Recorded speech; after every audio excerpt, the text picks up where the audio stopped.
Hello বন্ধুরা, আজ আমি আমার স্কিন কেয়ার রুটিন তোমাদের সাথে শেয়ার করব। তো দেখো, আমি চান টান করে ফ্রেশ হয়ে গেছি। ফার্স্টে আমি টোনার হিসেবে আমার স্কিনে যেটা ব্যবহার করি সেটা হচ্ছে এই ডাবর গুলাবাড়ির রোজ বাটারটা। অন্য কোনো টোনারের থেকে আমার এটাই বেশি ভালো লাগে, তো আমি এটাই ব্যবহার করি।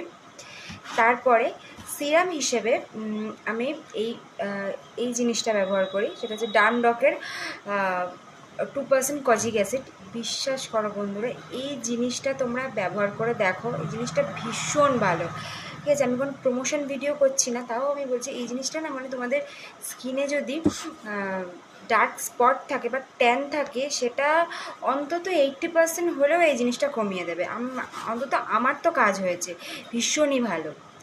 আর সিরাম ব্যবহার করা হয়ে যাওয়ার পর এত রোদের মধ্যে তো এতটাই গরম পড়েছে যে এই গরমে সানস্ক্রিন না লাগিয়ে বাইরে বেরোলে বা আউটডোর বলো ইনডোর বলো, আমার মনে হয় স্কিনটাকে প্রোটেক্ট করার জন্য, ফার্দার ট্যান যাতে না পড়ে সেটা দেখার জন্য সানস্ক্রিন ডেলি বেসিসে ইউজ করাটা খুব দরকার।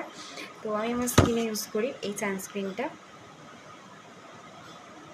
দেখো, এটা হচ্ছে ল্যাকমি 95 সান এক্সপার্ট। ঠিক আছে, এটা ভীষণ SPF 50 আছে এর মধ্যে। এটা ভীষণ লাইট ওয়েট, এটা আমার ভীষণ একটা ফেভারিট সানস্ক্রিন।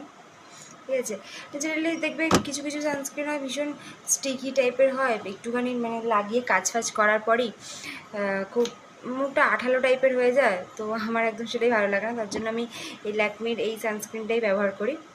তো তোমাদের সাথে আজকে আমি শেয়ার করেই দিলাম যে আমি আমার স্কিনে কী কী ব্যবহার করি। তো আজকের মতো এখানে এসে টাটা।